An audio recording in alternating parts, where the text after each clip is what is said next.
मनरेगा के जरिए महात्मा गांधी के ग्राम स्वराज के सपनों के भारत की ओर विपक्ष को विश्वास में लिए मनमाने ढंग से बदल दिया गया। अब किसको वर्ग के गरीबों के हितों पर हमला किया है। इस हमले का मुकाबला करने के लिए भाइयों हम बहनों नमस्कार। मुझे आज भी याद है 20 साल पहले डॉक्टर मनमोहन सिंह जी प्रधानमंत्री थे, तब संसद में मनरेगा कानून आम राय से पास किया गया था।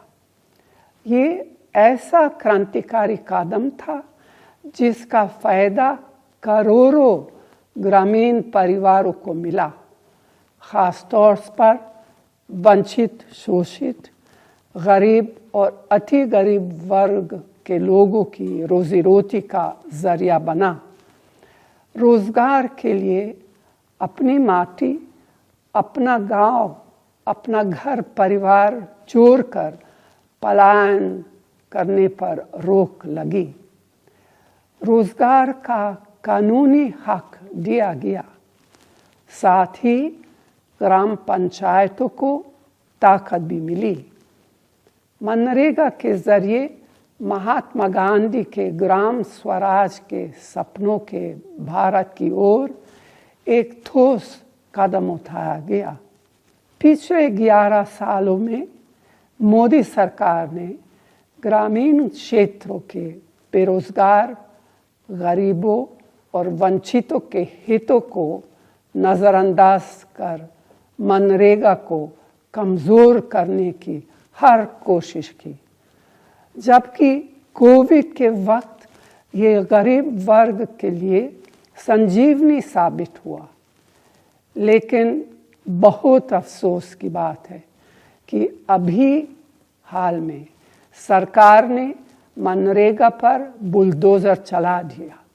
न सिर्फ महात्मा गांधी का नाम हटाया गया, बल्कि मनरेगा का रूप स्वरूप बिना विचार विमर्श किए, बिना किसी से सलाह मशवरा किए, बिना विपक्ष को विश्वास में लिए मनमाने ढंग से बदल दिया गया।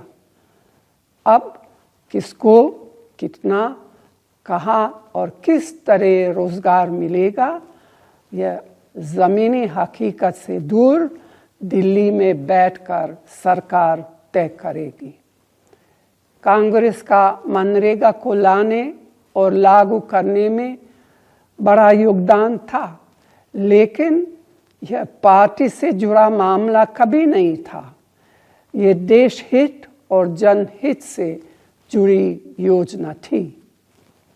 मोदी सरकार ने इस कानून को कमज़ोर करके देश के करोड़ों किसानों, श्रमिकों और भूमिहीन ग्रामीण वर्ग के गरीबों के हितों पर हमला किया है। इस हमले का मुकाबला करने के लिए हम सब तैयार हैं। 20 साल पहले अपने गरीब भाई बहनों को रोजगार का अधिकार दिलवाने के लिए मैं भी लड़ी थी।